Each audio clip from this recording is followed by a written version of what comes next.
front of me is HMD Skyline, and today I would like to show you how you can connect it using Bluetooth.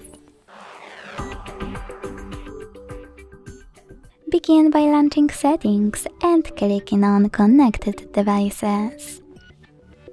Then you need to select Pair New Device and wait for available ones to show up.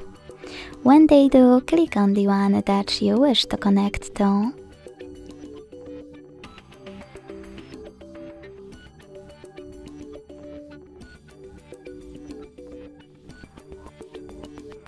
Then select Pair in the pop-up and wait for the other device to do the same.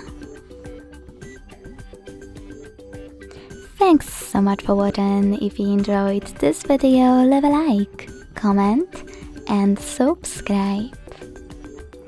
Bye!